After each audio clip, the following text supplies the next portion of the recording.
La enseñanza, bueno, yo quiero recordarle a ustedes que, que tenemos digamos, la dirección del pastor de Beteta Casa Santa Luza, el pastor rural. Quiero explicar a ustedes que de allá de Estados Unidos, los hermanos de la iglesia Beteta allá de Estados Unidos, mandaron una cantidad de dinero bastante alta, de la cual a mí me tocó una porción para ayudar a los que estaban más afectados. Pero hicieron y el hermano Oscar se llevó una porción para compartir con la iglesia de los que estaban afectados en su iglesia. Pero entonces la iglesia de Luna, de Casa Central, ha estado apoyando de distintas maneras al trabajo acá. Y la hermana Patricia sigue luchando contra su cáncer, con el cáncer que la afecta, y por lo menos se ha visto mejor desde que la hemos visto en algunas participaciones. Así que vamos entonces adelante.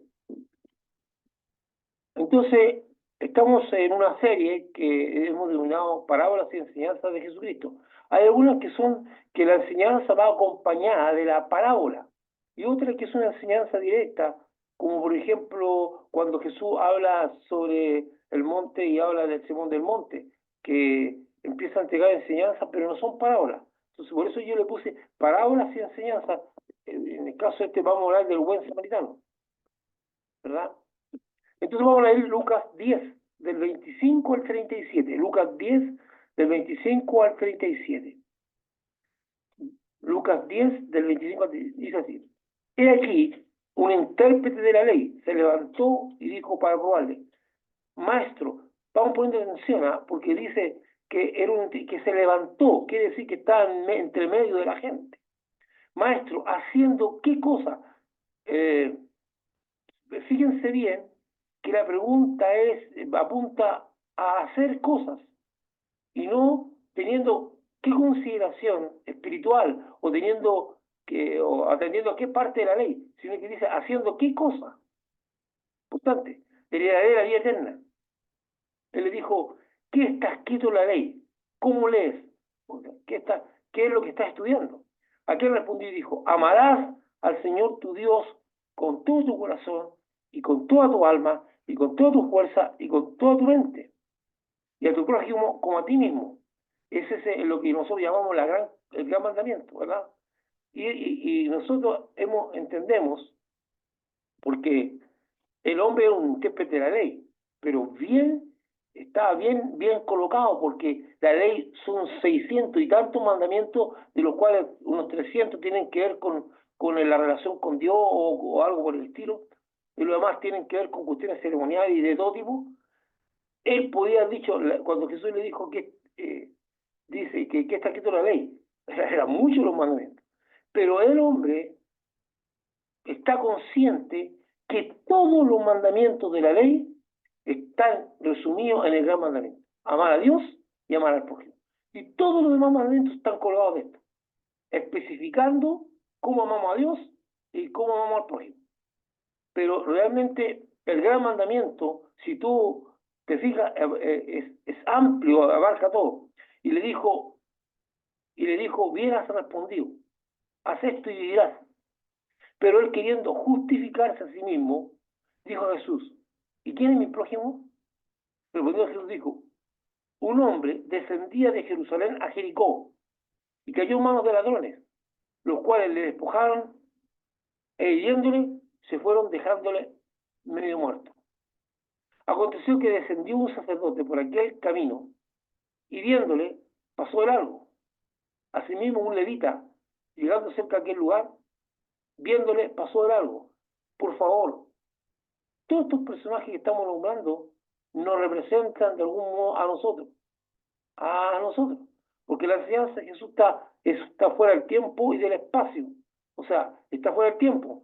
Esto es aplicable, o sea, es un tipo de personaje. Pero un samaritano que iba de camino, vino cerca y viéndole fue movido a misericordia. Y acercándose, vendó sus heridas, echándole aceite y vino, y poniéndole en su cabalgadura, lo llevó al mesón y cuidó de él. Otro día, al partir, sacó 2 denarios y los dio al mesonero y le dijo, cuídamele, y todo lo que gastes de más, yo te lo pagaré cuando regrese. ¿Quién pues de estos tres te parece que fue el prójimo del que cayó en manos de ladrones? Él dijo, él dijo, el que usó de misericordia de él.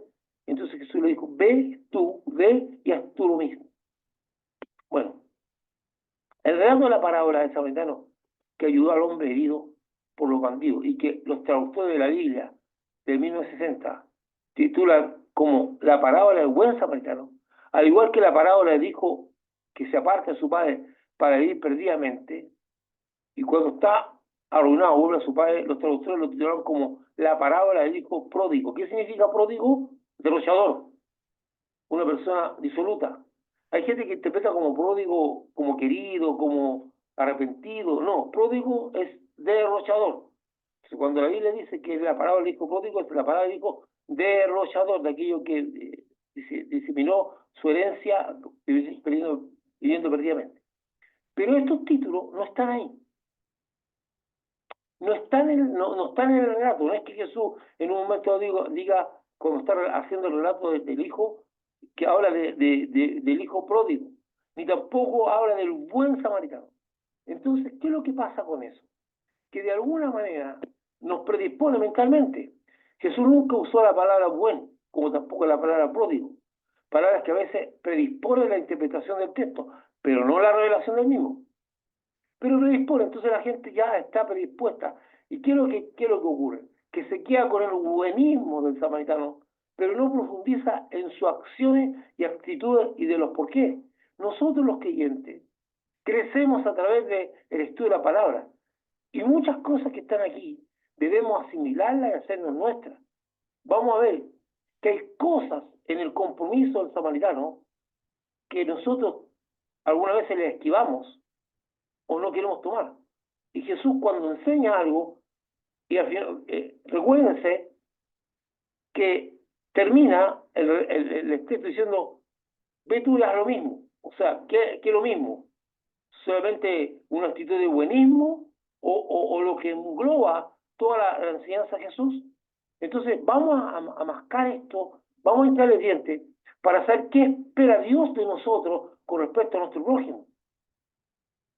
También debemos estar conscientes que la parábola del buen samaritano ha sido motivo de burla entre aquellos que consideran que hacer el bien al prójimo utilizando tiempo y recursos propios es una estupidez. Incluso algunos dicen ser creyentes. Hay mucha gente de la iglesia que usa como guía de su vida su sabiduría, su experiencia propia, su sentido común. El sentido común es muy bueno, pero se usa para ciertas cosas. Entonces hay gente que guía su vida por sus ideales, por sus creencias y no por la palabra de Dios. Entonces alguna gente en la iglesia considera idiota, estúpido, que tú uses tus recursos, tu tiempo para ayudar a otros, para servir a otros.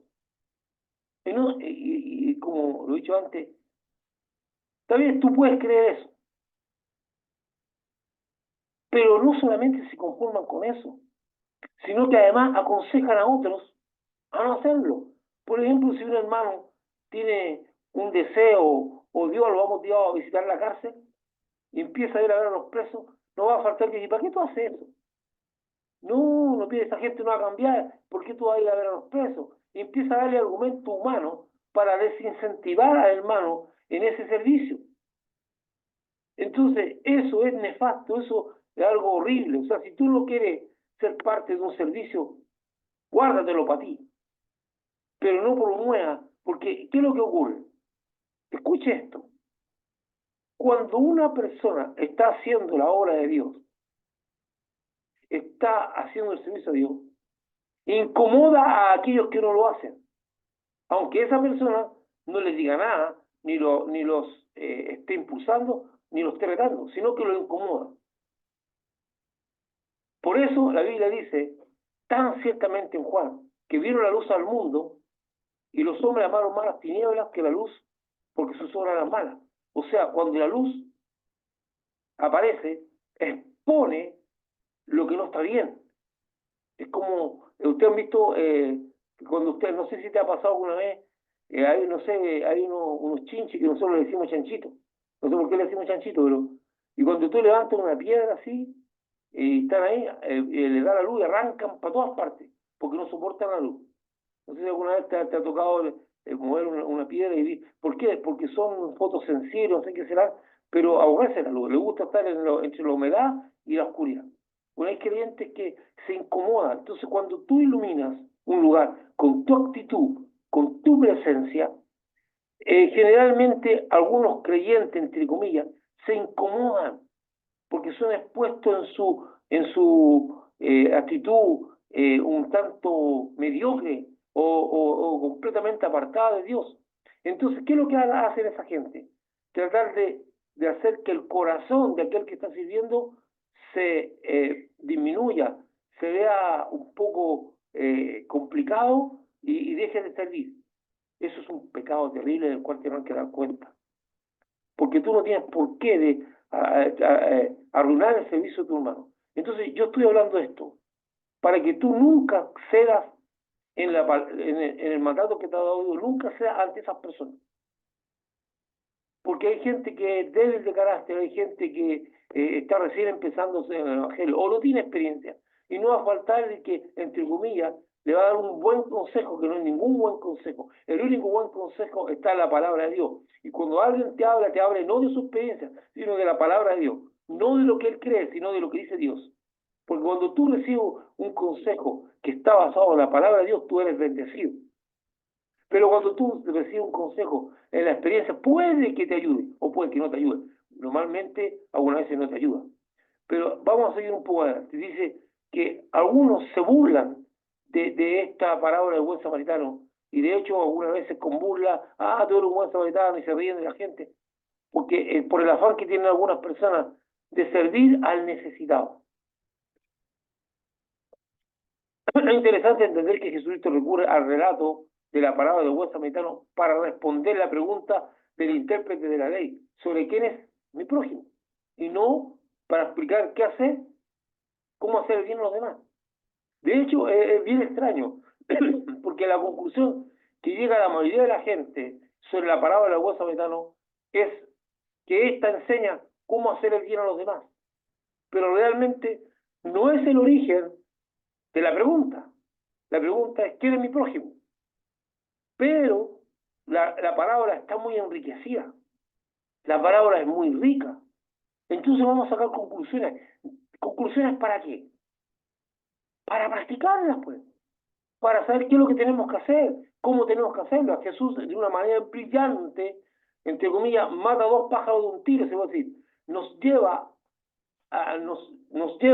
a entender cómo es que debemos ayudar al necesitado, cuál es el nivel de compromiso que debemos tener y el costo que debemos pagar, porque todo tiene un costo. El problema es que hay muchos creyentes que quieren tener todos los beneficios de ser creyentes, pero no quieren pagar ningún costo. Ningún costo.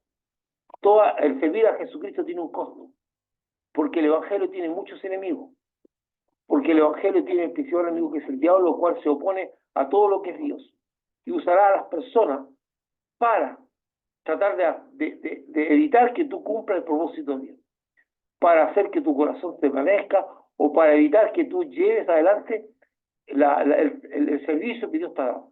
O sea, hay un costo.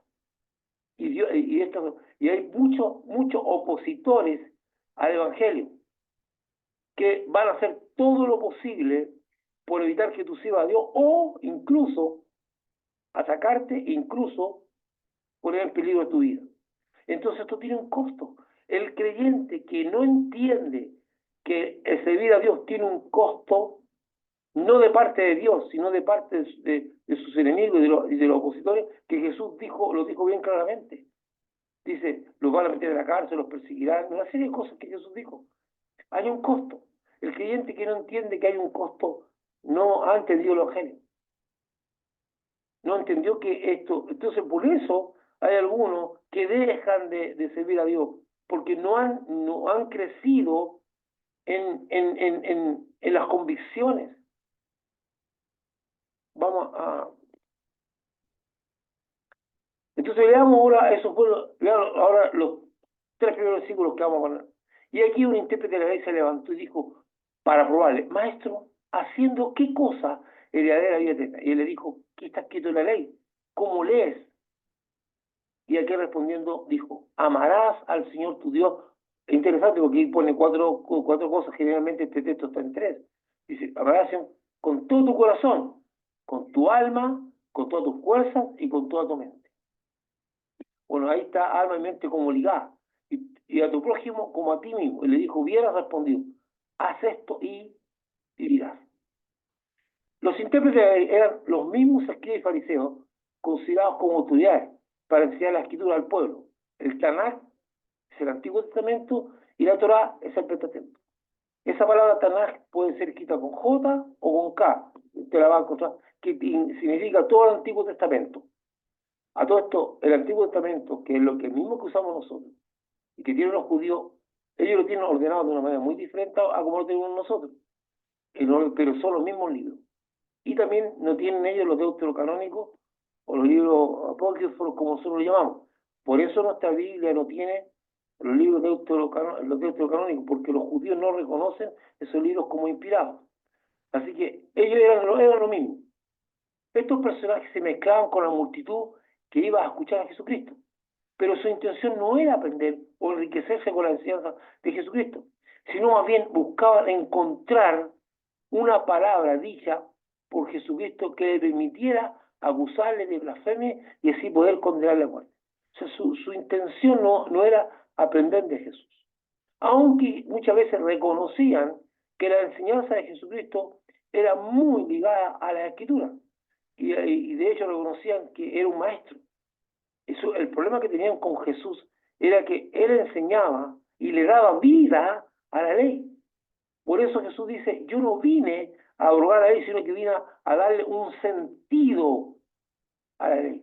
De hecho, cuando Jesús está hablando de la ley, es impresionante cómo le da sentido a las cosas, cómo le da vida a algo que literalmente está muerto cuando es tratado de forma religiosa. Entonces Jesús le da vida a la ley y hace que la gente se entusiasme. Jesucristo era acosado permanentemente por estos personajes. Y en esta ocasión se levanta uno de ellos y le pregunta maliciosamente, ¿qué debe hacer? ¿Qué cosa? Para tener la vida eterna. Jesucristo le responde con una pregunta. ¿Qué está escrito en la ley con respecto a la pregunta que tú me haces? ¿Qué es lo que está escrito? ¿Qué? Tú me estás preguntando eso, pero ¿qué está escrito en la ley? Tú eres un intérprete, tú eres un conocedor de la escritura, tú eres un estudioso de la ley. Tú debes saber qué está escrito. El intérprete de la ley responde con lo que conocemos como el gran mandamiento. Amar a Dios por sobre todas las cosas, corazón, alma, fuerza y mente. Y amar al prójimo de la misma manera que me amo a mí mismo. Y Jesucristo le valida su respuesta instándolo a ponerla en práctica para alcanzar la vida eterna. O sea, eso está bien, tú has respondido correctamente, pero ahora va y hazlo. Te valido y pon en práctica eso. Entonces el hombre quiere justificar su respuesta, quiere justificar por qué hizo la pregunta, porque realmente, ¿para qué tú haces una pregunta si tú ya sabes la respuesta? ¿Cuál es el sentido de la pregunta? Entonces, como Jesús lo pone al descubierto, que él sabe la respuesta, que está haciendo la pregunta por tontear. Pues muchas veces nos pasa a nosotros que hay gente que está ahí con nosotros y pregunta algo y tú te das cuenta que él tiene claro para dónde va la cosa. Entonces, ¿para qué me está preguntando eso si él lo sabe? Bueno, el hombre, para justificar la pregunta, como que has puesto, hace una segunda pregunta. Voy a leer, vamos a leer un poquito. Pero él queriendo justificarse a sí mismo, por eso se justifica a sí mismo, porque sabe que él tiene la respuesta. Dijo Jesús, ¿y quién es mi prójimo? Respondió Jesús, dijo, un hombre descendía de Jerusalén a Jericó y cayó en manos de ladrones. Es interesante cómo Jesús, cuando está haciendo estos relatos, pone lugares y habla de cosas que la gente conoce, porque las palabras están destinadas al pueblo, para que la gente pueda entender. Entonces él no dice un hombre viajó de un lugar a otro, dice, pone como ejemplo de Jerusalén a Jericó, y eso hace que la gente se ubique y se lo imagine.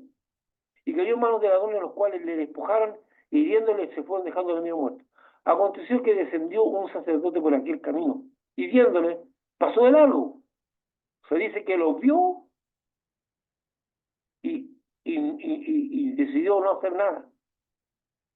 Estamos hablando de un sacerdote, un hombre que ministra a Dios, un hombre que está en el lugar santísimo, un hombre que está constantemente, supuestamente, en la presencia de Dios. Asimismo un levita, un servidor de Dios, llegando cerca de aquel lugar y viéndole, pasó de largo. Pero un samaritano, un hombre común y corriente, que iba camino, vino cerca de él y viéndole fue movido a misericordia. Dice que fue movido a misericordia. Y acercándose vendó sus heridas, echándole aceite y vino, poniéndolo en su cabalgadura, lo llevó al mesón y cuidó de él. Fíjense un detalle del texto, nos dice, pero un samaritano que iba camino, viéndole fue movido. ¿Por qué no dice tuvo de él misericordia? ¿Por qué dice fue movido a misericordia? Porque yo puedo tener misericordia contemplativa de una persona. Pucha, qué pena. Misericordia tiene que decir que mi corazón está inclinado hacia el necesitado. Eso es misericordia. Inclinar mi corazón hacia el necesitado. Pero yo me puedo quedar contemplando o con una actitud totalmente pasiva. Oh, qué pena lo que está pasando con esta persona, qué lástima, puedo sentir un montón de sentimientos. Yo sigo insistiendo, los sentimientos son buenos, pero los sentimientos no pueden gobernar la vida de las personas. Los sentimientos son totalmente pasajeros, cambiantes. Los sentimientos son dados por Dios. Nos dio Dios los sentimientos no son malos, pero cumplen un propósito de expresión del alma, pero no sirven para tomar decisiones. Si tú tomas decisiones basadas en tus sentimientos, probablemente de 10 decisiones que tomes, tal vez sea acertado en 2 y 8 más, o menos, una más, porque los sentimientos son una cosa que conlleva consideraciones, que no conlleva consideraciones, sino que el sentir. Y esto es una enseñanza para todos. Nunca te aproveches de una persona que está tomando decisión a tu favor basado en un sentimiento. No lo hagas. Normalmente, y esto lo explico, cuando yo estaba a cargo de la congregación, de repente habían ciertas necesidades o había una necesidad que suplir. Y de repente un hermano muy emocionado se paraba adelante y prometía hacer tal o cual cosa o entregar cuánto tal cual dinero. Nunca acepté eso yo. Nunca. Le dije, mire hermano, vaya a su casa, piénselo, y si aún cree que es así, cuando venga el próximo domingo, se lo comunica a la iglesia. Pero piénselo bien, consúltelo con su familia y todo, porque ahora usted está motivado por las emociones. Porque no se debemos aprovecharnos de las personas que, motivadas por una fuerte emoción, son rápidos de lengua y rápidos de compromiso. Después cuando están solos, dicen, metí las patas, perdón la expresión. No, porque nosotros, los creyentes, tenemos que ser honestos en todo sentido y no aprovecharnos de las circunstancias. Por eso, los seguidores de lo que hoy es la teología que tiene que guardar relación con la prosperidad, usan las emociones de la gente para comprometerlo. Ellos saltan las emociones y trabajan las emociones y durante su administración a lo que más apelan es a la parte emocional porque saben que las personas emocionalmente van a responder a favor de lo que le están pidiendo, ¿verdad? Y se comprometen y algunas veces ahí mismo son capaces de entregar todo el dinero que tienen o entregar cosas como ser, cualquier cosa. Es un manejo sucio y no de Dios, porque las personas deben actuar por convicciones y basado en la palabra de Dios. Y no debo yo aprovecharme de una condición emocional que pueden tener las personas, porque todos tenemos emociones. Por eso ahora, perdón que me haya apartado un poquito de esto, pero cuando tú te enfrentes en tu vida personal a decisiones que son un tanto complejas, nunca las tomes basadas en tus emociones. Nunca. Nunca hagas eso. Nunca tú te enfrentes a la parte emocional. No. Tómate un tiempo para meditar, para razonar, para darle vuelta al asunto, de tal manera que tú puedas decir, esta decisión no solamente está basada en una emoción, sino basado en la razón y en una meditación. Y siempre, pero lo más importante, es consultarle a Dios. ¿Estoy haciendo bien lo que estoy haciendo? El mejor consejero es el Señor. Nunca te va a fallar. Entonces evita eso de la cuestión emocional, ¿verdad? Que es lo que hago este paréntesis porque sé que muchos alguna vez escuchan predicaciones eh, por la televisión, por la radio, y son motivados a fuertemente hacer donativos basados en la emoción. Entonces, si mismo un levita llegando cerca de aquel lugar y viéndole, pasó largo. Pero un samaritano que iba camino vino cerca de él y donde fue movida misericordia, que es lo que estaba hablando, misericordia en acción, no una misericordia que es contemplativa, una misericordia en acción. Y dice, y acercándose vendió su cería, echándole aceite y vino, y poniéndole en su cabalgadura, lo llevó al mesón y cuidó de él.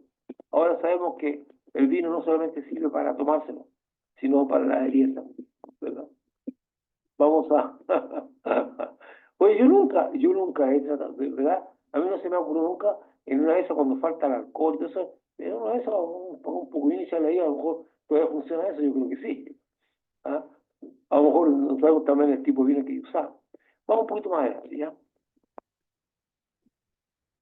Otro día, al partir, sacó 2 denarios y los dio al mesonero y le dijo, cuídame, y todo lo que gaste de más, yo te lo pagaré cuando regrese.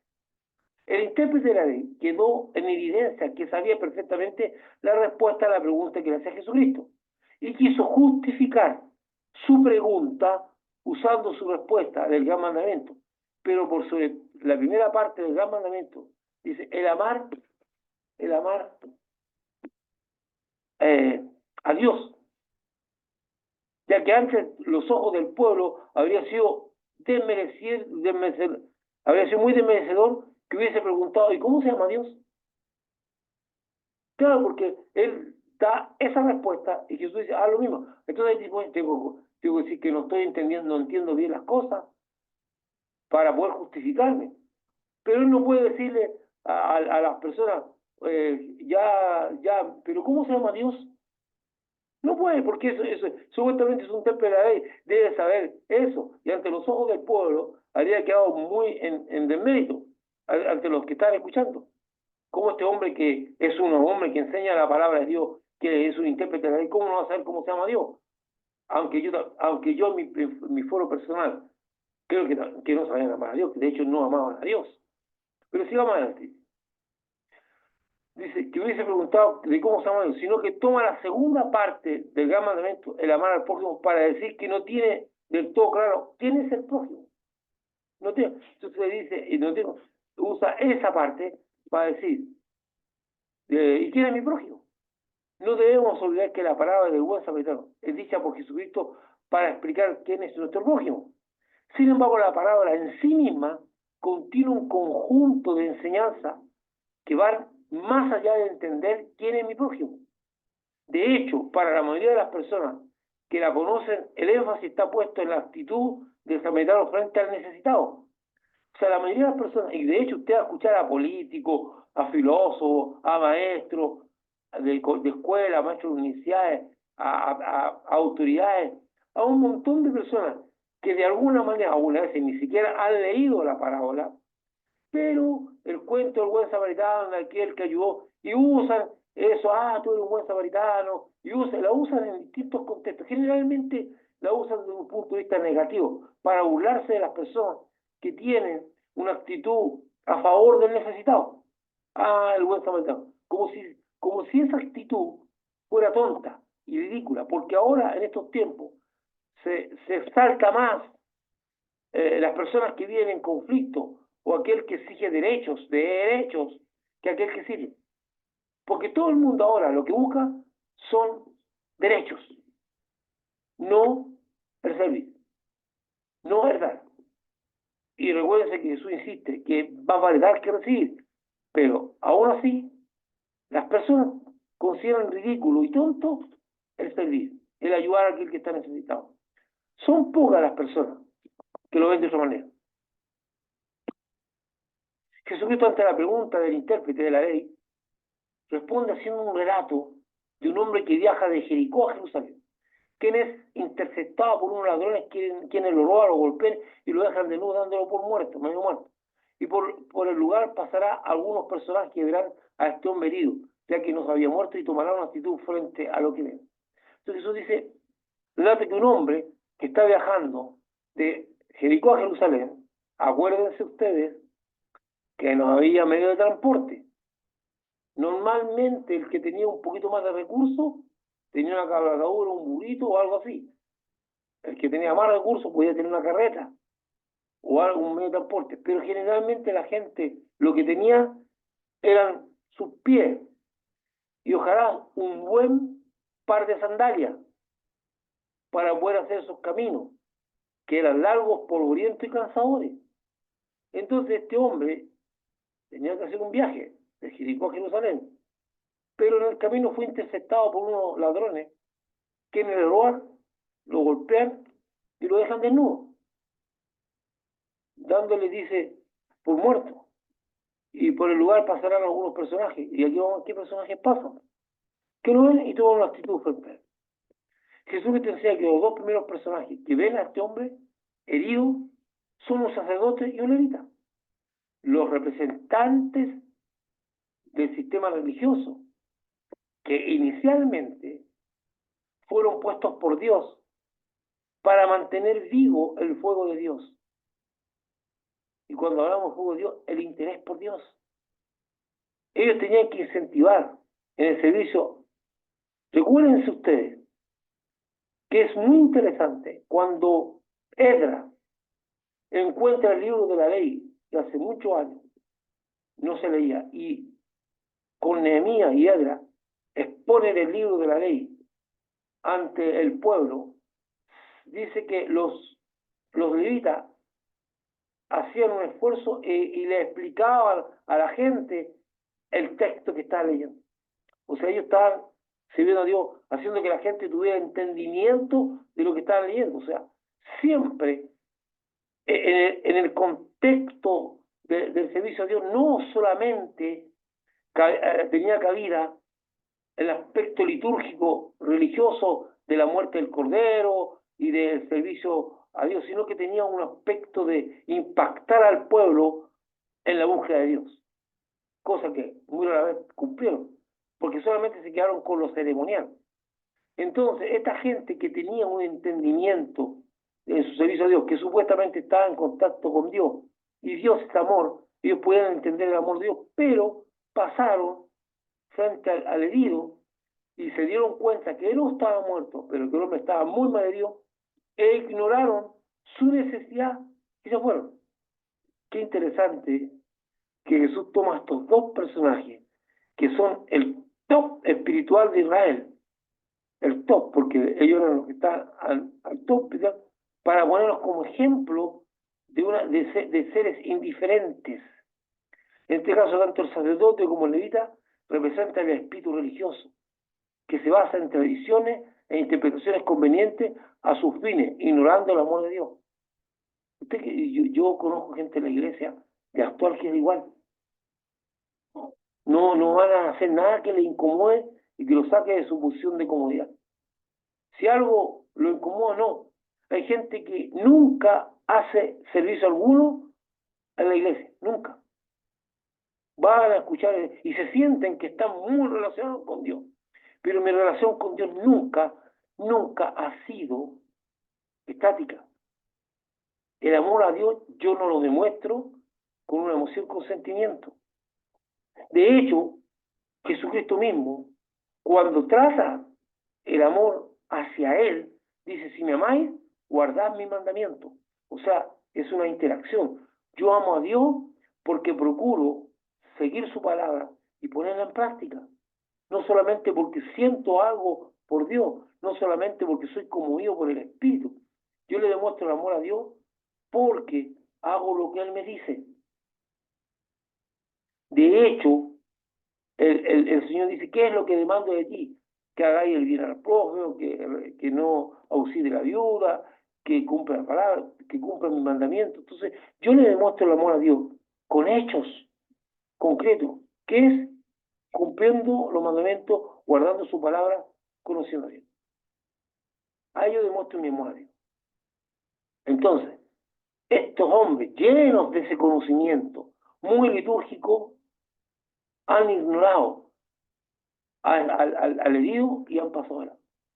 Entre los creyentes de hoy existen muchas personas así, que gustan de los beneficios que les puede traer el ser creyente, porque siempre esas personas están aludiendo a las promesas de Dios, que Dios prometió esto, y yo me tomo esta promesa, y esta promesa es para mí, y viven apoderándose de promesas para beneficio supuestamente personal, pero nunca tú los ves sirviendo al prójimo, nunca tú los ves sirviendo a Dios en cosas concretas. Y si sirven a Dios tiene que ser algo que sea cómodo, que no los saque de su posición de comodidad. Entonces, esos creyentes nunca crecen, pero no están dispuestos a pagar el costo de seguir a Jesucristo. No están dispuestos a invertir tiempo, dinero, soportar burlas y desprecio por servir a Dios. No tienen ni conocen el amor de Dios.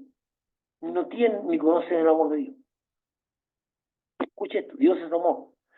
Y el que es más duro, pero tremendamente duro, con ese tipo de creyente es Juan, que dice que aquel que no ama al prójimo no ha conocido a Dios. A veces cuando está hablando Juan es duro, y dice no conocen el amor de Dios. Juan es fuerte en sus cartas, es muy duro decir que aquel que aborrece a su prójimo no conoce a Dios, ni tiene el amor de Dios, ni está con Dios. Es fuerte, o sea, no es que sea fuerte, es realista, es lo que así, por eso yo digo, no tienen ni conocen el amor de Dios. Y muchas de estas personas no se dan cuenta que están poniendo en riesgo su salvación. Porque no hay hacer cosas que cuando estén en la presencia del Señor, Dios le diga, nunca te conocí, apartado de mí, Señor de maldad. Nunca tiene una palabra interior. Algunas veces están siendo tocados por la palabra de Dios, pero prefieren ignorarla. Yo voy a decir algo muy fuerte, como lo dije una vez. Yo pienso que mucha gente que está en la iglesia va a ir para derecho al infierno. Y con una condenación mayor, porque han tenido una y otra vez la oportunidad de escuchar la palabra de Dios y de arrepentirse, y no lo han hecho. No le interesa escudriñar en la palabra de Dios para saber si están bien o están mal. No hay interés. Entonces, estas personas no soportan nada, no están dispuestas a servir a Dios. Estas personas esperan ser socorridas por otros creyentes cuando están en necesidad, pero nunca socorrerán a alguien que esté en necesidad. Les gusta que todo el mundo los socorra, pero a la hora de ellos de ayudar, no lo hacen. Ahora, si te estoy hablando a ti, me estoy hablando a mí, si tú eres un tipo de esas personas, ten cuidado. No, porque, no, ¿para qué voy a ayudar? Siempre tienen una excusa para no servir a Dios, para no ayudar a necesitados. Siempre tienen una excusa. Lo más lamentable es que estas personas, supuestos seguidores de Jesucristo, no solo son indiferentes al necesitado, sino que aconsejan a otros a hacerlo también. No te hagas problemas, no te metas, déjalo, otro habrá que lo ayude. Son frases típicas de esta persona. No te hagas problemas, ¿por qué te haces problemas? ¿Ah? Y algunas veces el necesitado está al lado de él en la iglesia y lo ven. No, y digo, no, es que este hermano aquí, que este hermano acá. Y empiezan a calificar méritos. Empiezan a ver si la persona tiene méritos para ser ayudada. Y siempre van a encontrar un demérito para no ayudar. Porque no quieren ayudarle. Pero están siendo expuestos en su corazón al resto. Entonces, para no quedar mal, como ese fariseo o ese intérprete de la ley, que no quiere quedar mal ante la respuesta de Jesús, él siempre busca una justificación. Hay una justificación. Entonces, cuando se trata de ayudar al necesitado que está al lado de él en la propia iglesia o está al lado de él como un vecino, siempre va a buscar un demérito para no, van a ver si tiene méritos para ayudarle. Y van a contar, no, es que esta persona aquí, que esta persona, es que si es por mérito todos nosotros nos vamos al infierno. Porque ninguno tiene un mérito real ante Dios. No hay mérito alguno en ninguno de nosotros. No tenemos mérito para ser considerados por Dios. Dios por su misericordia y gracia nos considera, ¿verdad? Por eso, cuando el apóstol Pablo habla y dice que nosotros, de la misma manera que hemos recibido por gracia, debemos dar por gracia, está hablando de esto. Está hablando, tú no puedes estar considerando méritos para ayudar, tú no puedes estar considerando si la persona se lo merece. Entonces Pablo dice, si de gracia recibiste, date gracia. Sí, te estoy diciendo, considérate a ti mismo, porque la gracia de Dios está sobre ti y Dios te perdonó. Ahora cuando tú tengas que dar o ayudar a otro, date gracia, no considerando méritos, porque tú no los tienes ante Dios, tampoco se los exijas a otros. Entonces cuando yo ayudo a una persona, a lo mejor realmente ni siquiera se lo merece porque es un descriteriado. Pero yo no voy a considerar eso porque voy a ser movido por gracia. Porque, porque es importante que yo me analice a mí mismo y le dé gracias a Dios porque Él me miró con ojos de misericordia, sin merecerlo. Nunca olvides esto. Tú te mereces el infierno, yo me merezco el infierno. Nuestras obras ante los ojos de Dios y nuestros pecados están en evidencia, pero Dios a través de su Hijo y por gracia, por amor, no nos considera como pecadores, sino que nos favorece por gracia a través de Jesucristo. O sea, nosotros hemos sido vencidos por gracia. Entonces, si de gracia hemos recibido, dice Pablo, das de gracia. O sea, no empiece a analizar la vida de las personas para ayudarlas, ni empiezas, no. Aun cuando en la práctica a lo mejor no se lo merezca. Porque tú tampoco te lo mereces. Entonces, si tú te das cuenta de que eres un favorecido, vas a ser un agradecido. Y al mismo tiempo, el agradecimiento te va a llevar a practicar ese agradecimiento. Por eso Pablo dice que debemos practicar acciones de gracia, acciones de gracia. Entonces, eso te va a llevar a la acción de gracia. ¿Y qué acción de gracia? La acción de gracia se va a manifestar en mirar, ir a ayudar al que está necesitado, no considerando su mérito. Acción de gracia. No solo son indiferentes al necesitado, sino que aconsejan a otros. Y eso es terrible. Es terrible cuando una persona que no practica el amor de Dios está tratando de enseñar a su hermano en la iglesia que tampoco lo haga. Por eso el Señor dice que aquel que enseña, dice cualquiera que practica tu mandamiento y enseñe a otro a practicarlo, grande será considerado. Pero aquel que no practica los mandamientos y enseña a otros a no hacerlo, wow. Nosotros tenemos que tener cuidado, hermano, con nuestros consejos. Tenga cuidado que su consejo sea contra la palabra de Dios, que esté lleno de sabiduría humana, que para todo el mundo sea, oye, que acertó esto, pero esté fuera de la palabra de Dios. Porque ahora todo el mundo dice, no te metas en problemas, no te metas en problemas. Y nadie se mete en problemas porque nadie quiere ayudar a nadie. No, hermano. No, yo en lo personal me resisto a eso.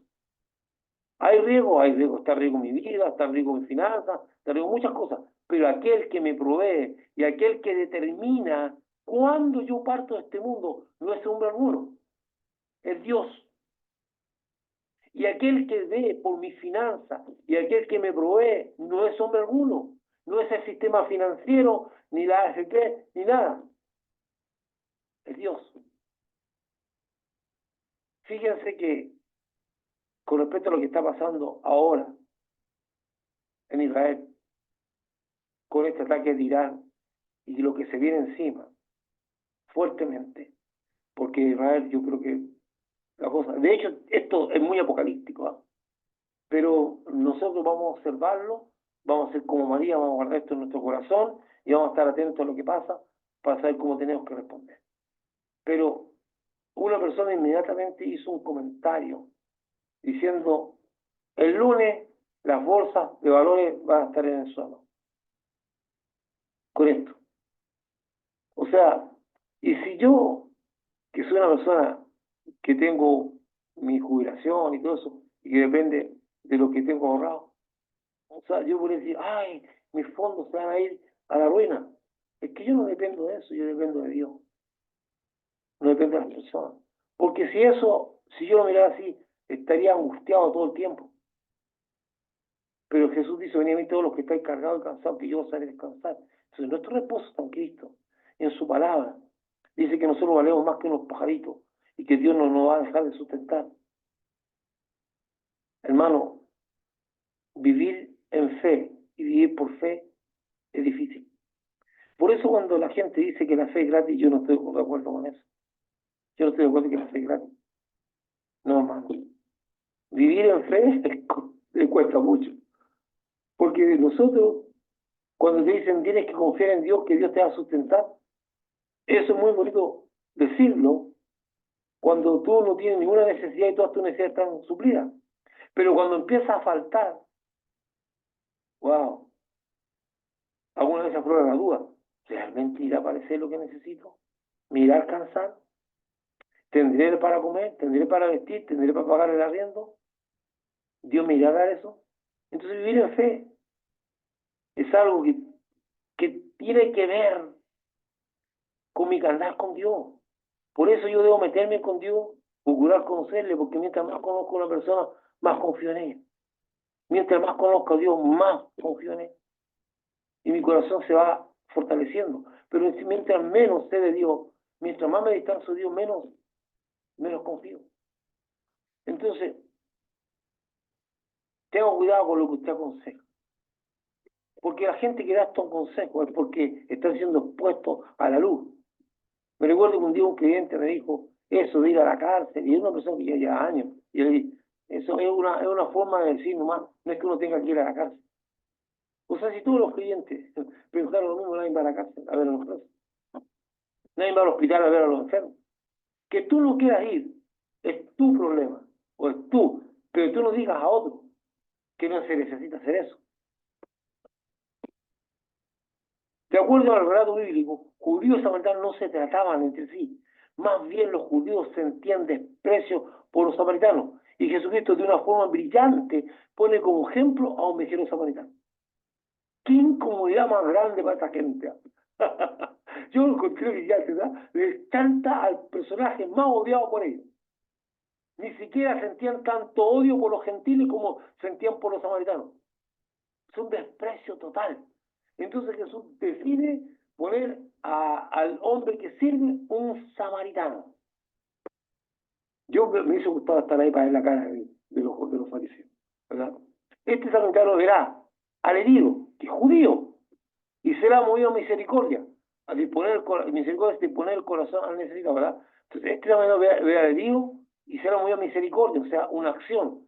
Se detendrá, vamos viendo lo que está haciendo, va a dar tiempo que es de él, tiempo que no quiso dar el levita ni el sacerdote. Ellos estaban muy apurados y era perder tiempo estar ahí, dándole ese tiempo a las personas, que hay muchos creyentes en la iglesia que no están dispuestos a dar tiempo de su tiempo. Ellos consideran que su tiempo es muy valioso, que lo es realmente, para darlo. Pero cuando tú das tiempo para el necesitado, es una forma de ofrendar a Dios. La ofrenda no solamente es dinero, la ofrenda es mi vida entera, con todos sus aspectos.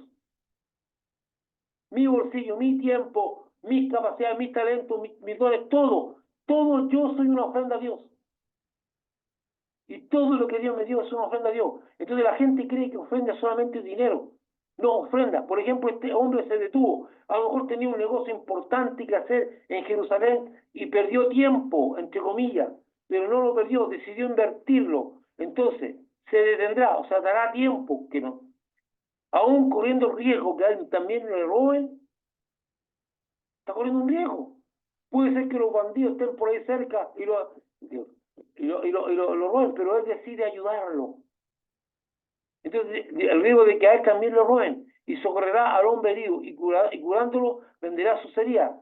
Va a servirlo, porque primero se detuvo y está dando tiempo de él. Después toma el vino y toma el aceite y empieza a curar la herida y a vendarlo, está sirviéndole. Así como nos estábamos lavando los pies la semana pasada, él está sirviéndole a un hombre que es incapaz de poder ni siquiera pararse de lo mal que lo dejaron, a través de los golpes que le dieron y lo desnudo que lo dejaron.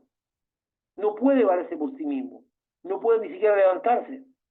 Entonces, primero da su tiempo, lo sirve, Luego lo llevará en su cabalgadura hasta la pensión. Yo le puse pensión porque, ¿verdad? Que el mesón, que es lo mismo palabra que usan cuando Jesús fue, el María y José fueron a Belén y no encontraron un lugar en el mesón, en el hostal, la hostería, no sé cómo llamarlo. Te digo, curando. Entonces además le dio un medio de transporte. Aquí hay gente que no quiere que ni toquen su auto. No, no, no, me contaba un hermano que ahora es pastor, me decía, cuando yo estaba en esta iglesia, había un hombre que tenía un auto y la gente estaba lloviendo y la gente, como unos cuantos hermanos, esperando bajo la lluvia que pasara un vehículo, un colectivo, un bus. Y el hombre se despidió de la gente y se de ahí dejaron los hermanos. Y pudiendo que ya sé que llevar a los hermanos, tomarse un tiempo para allá, pero a él no le interesaba. Yo sé y conozco ese tipo de personas. ¿Verdad? No, porque no tengo que llegar a almorzar y mi familia me está esperando. Y siempre hay una excusa, siempre hay una excusa, siempre. Entonces dice que lo tomó y lo puso en su cabalgadura y lo llevó hasta a un lugar donde pueda alojar. Y su compromiso es total, de tal manera que cuidará al herido. O sea, lo lleva ahí y lo empieza a cuidar. A lo mejor se queda al lado de él, dándole agüita, cuando lo necesita, abrigándole, tapándole, repasándole sus heridas si están mal. O sea, estaba ahí al lado de él, atendiéndole, hace la labor de enfermero. O sea, está sirviéndole aún más. De manera que cuidará de él, herido, como debe salir como debe salir del lugar, paga, o sea, dale su dinero y recursos. Ahora también entrega dinero y recursos al encargado del lugar para que lo cuide hasta que él vuelva, comprometiéndose a subir cualquier gasto extra. O sea, él se metió en el acto de misericordia, de servicio, con su dinero, con su tiempo y con su servicio. O sea, no escatimó nada. Estaba ahí. Ahora, ¿cuántos creyentes en el día de hoy están dispuestos a hacer eso? A entregar de su servicio, de su tiempo y de su dinero y de sus recursos para servir a otros. O solamente tienen un evangelio de palabra, un evangelio. Algunas veces el evangelio ni siquiera le alcanza para su propia vida, porque son mentirosos, arrogantes, o sea, ni siquiera han superado lo básico en su propia vida, menos están dispuestos a servir a otros. Pero ¿sabe cuál es lo más triste? A mí, para lo más triste, es cuando un creyente que ha sido enseñado por Dios considera estúpido el ayudar a otro, considera tonto.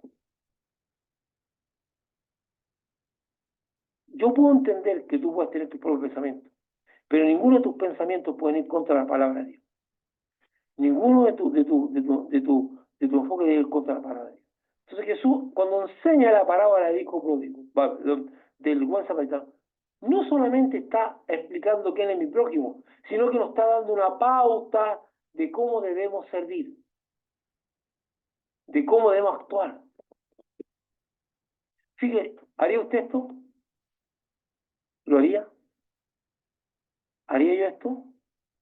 Porque esta enseñanza no es para que lleguemos a conclusiones intelectuales. Oye, qué interesante lo que hizo Samaritano, y nos llenemos de satisfacción intelectual. No, no, no, la enseñanza está para que nos cuestionemos a nosotros mismos y digamos, nosotros estamos dispuestos a hacer eso, a involucrarnos a tal punto con el necesitado, con el que es mi prójimo, de tal manera que estemos involucrados con nuestros recursos, con nuestro tiempo, con nuestro servicio, aún con riesgo, corriendo riesgo. Porque el primer riesgo que corrió el samaritano fue detenerse ahí y que lo hubiesen robado a él o asaltado a él. Pero lo que hizo, dice que lo vio y lo vio herido, y lo vio maltratado, y lo vio moribundo, y fue movido a misericordia. Yo no puedo dejar a este hombre así. Yo no puedo. ¿Por qué? Mire lo que voy a decir. Si el levita pasó y si el sacerdote pasó y ese hombre muere, el levita y el sacerdote son asesinos. Ah, pero nosotros no le pegamos, pero nosotros no lo golpeamos ni lo vimos. es que cuando tú lo viste herido y ignoraste su ayuda, tú te conviertes en cómplice y en asesino. Se te va a demandar la vida de ese hombre tal cual. Como es así, pues. Porque la ley lo dice, porque Dios lo dice. Acuérdense lo que dice el Señor en la ley, cuando dice, si tú eres un, un, un, eh, un guardia, un guardián, y estás en la torre cuidando a la ciudad y no das aviso del peligro, se te demandará a ti la vida de aquellos que están ahí. O sea, tenemos la obligación de advertir a aquel que está en peligro. Entonces, estas personas pasaron y no hicieron nada. Si ese hombre hubiese muerto, son culpables de su vida también, no solamente los que lo hirieron. Entonces la pregunta es, mirando la actitud del samaritano, que invirtió tiempo, que invirtió dinero, que invirtió servicio, que dispuso cuidado, que a lo mejor invirtió sueño, porque a lo mejor durante el tiempo que este hombre estaba herido, él no durmió para atenderlo. O sea, ¿haríamos eso nosotros? Y para terminar los últimos dos versículos, ¿quién pues de estos tres te parece que fue el prójimo del que cayó en manos de los ladrones? Él le dijo, el que usó de misericordia con él. Entonces Jesús le dijo, ve y haz tú lo mismo. Fíjese lo espectacular de él. Fíjese que ni siquiera es capaz de nombrar al samaritano. Nos dijo el samaritano. ¿Ah? Qué increíble la soberbia, qué increíble la contumacia. Una persona contumaz es aquel que ha sido puesto en su error y se mantiene aún en su error. Aún cuando es consciente de que está equivocado, mantiene su error. Un contumaz. Porque él mismo dice que el mandamiento dice, el dice, amarás al Señor tu Dios con tu alma, con toda tu fuerza, con toda tu mente y con todo tu corazón. ¿Verdad? Y a tu prójimo como a ti mismo. Él llega a esa conclusión. Aquí llega a concluir quién es su prójimo, pero ni siquiera lo nombra. O sea, aún así no ama a su prójimo. Hermano, algunas veces nosotros somos contumaces, somos orgullosos y somos rebeldes. Y tenemos que tener cuidado de eso. Cuando Dios nos habla a nuestro corazón, cuando Dios nos muestra nuestro error, cuando Dios nos corrige, prestemos atención y cambiemos la actitud prontamente. Porque de tal manera puede que se nos olvide y mantengamos una posición que a Dios no le agrada. Siempre estemos cuestionando nuestras actitudes y nuestras acciones, para poder siempre estar alineados con Dios. Esta parábola nos muestra varias cosas. No vaya a ser que nuestra fe no sea más que religión. Y seamos igual al sacerdote y a levita. Sino que nuestra fe tiene que estar movida por el verdadero amor a Dios. Amor a Dios. Entonces veamos lo que dice. Jesucristo concluye su enseñanza con una pregunta, obligando al intérprete de la ley a dar él mismo la respuesta a su pregunta. Jesús no dice, el prójimo es este, sino que dice, yo te he puesto a estos tres personajes. ¿Cuál crees tú que es el prójimo? De aquel que fue encontrado herido por ladrón. Entonces dice, pregunta obligando al intérprete de la ley a dar él mismo la respuesta a su pregunta y le dice que de acuerdo al relato que ha oído, ¿quién de los tres personajes descritos le parece que es el prójimo de aquel que cayó mano de ladrón? ¿Cuál de los tres? Entonces lo obliga a tener que dar una respuesta. Está el desprecio que siente por los samaritanos este religioso hombre, que sabiendo que la ley le dice que debe amar a su prójimo, y como a él mismo, no está dispuesto a decir el samaritano, sino que dice el que usó de misericordia con él. El espíritu religioso no conoce el amor de Dios. El espíritu religioso no conoce el amor de Dios. Jesucristo concluye diciéndole al intérprete de la ley y a nosotros, ve y haz tú lo mismo. Ve Y esto es lo mismo. De esta palabra de buen samaritano, sacamos conclusiones. Nosotros debemos, cuando Jesús nos dice que hagamos lo mismo, debemos considerar a nuestro prójimo, a todo aquel que está necesitado y requiere necesidad, porque hay gente. Por ejemplo, tú puedes considerar a un prójimo, una persona que no reconoce nunca, ni le interesa que lo ayuden, y no le interesa ni siquiera tener una relación contigo, ni no le interesa que tú te contactes con él. Yo no puedo ser esa persona mi prójimo, porque él no quiere estar conmigo, por lo tanto no lo puedo, no tengo acercamiento con él, ni nada. O sea, hay gente orgullosa que está dispuesta a no tener ningún tipo de ayuda o de necesidad.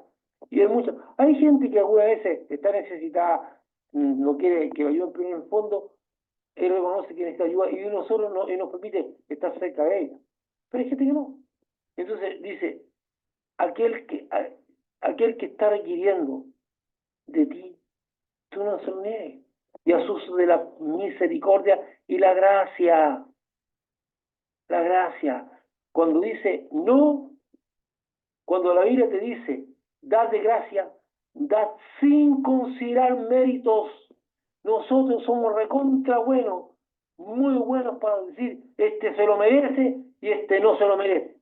Siempre cuando se trata de ayudar a una persona, consideramos si tiene méritos, y eso no es gracia, no es dar de gracia, porque si de gracia recibiste, da de gracia. La gracia no considera mérito, la gracia no considera méritos de las personas, la gracia considera el amor de Dios.